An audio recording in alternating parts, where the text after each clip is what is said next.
Welcome to Game News for March 13th, 2014, where your Prinny is a pronouncement. I'm Chris, this is Mike. Hello. And Grover. Dude! And so there's only been a trickle of news that hasn't been a boatload about the launches of Mega Monsters Titanfall and Demon's Souls 2. And of course, Hearthstone being no longer open beta as well. But here's what we could scrape up that could make some ears perk. Starting with Sony's famed CEO Jack Tretton will be leaving his position by April, as the contract for his work was not renewed by mutual agreement between him and Sony Computer Entertainment of America. He's been involved since the beginning, way back in the PlayStation 1's development and launch in 1995, and has been an integral part of the PlayStation brand ever since. His replacement will be Sony Network Entertainment International Vice President Sean Layden. As we reported last month, the layoffs Disney Interactive warned were coming have come into full effect as 26%, that is some 700 employees, have been let go. Disney assured us to have no effect on the blockbuster Disney Infinity game in the products, nor the dev team at Avalanche Software. The majority of the layoffs were from the merging of a social game and mobile game teams to one more cohesive and cost-effective grip. And talk about some last-minute, PopCap also listed some layoff of about 40 people from the makers of Plants vs. Zombies, and Rovio continues to toy with their Angry Birds franchise into new genres. They've announced Angry Birds Epic, a turn-based RPG with crafting craziness, already launched in Canada and Australia and to the rest of the world soon.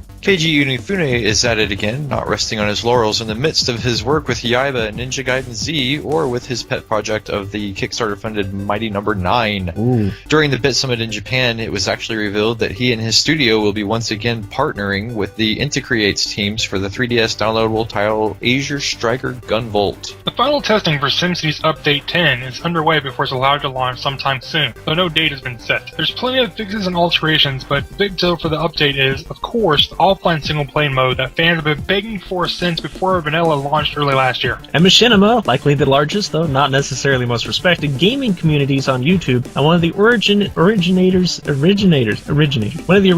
of sharing large amounts of original game-related content, and it just found a big new investor in the form of Warner Brothers to the tune of $18 million. Now if they'll do something decent with that, no, not gonna happen.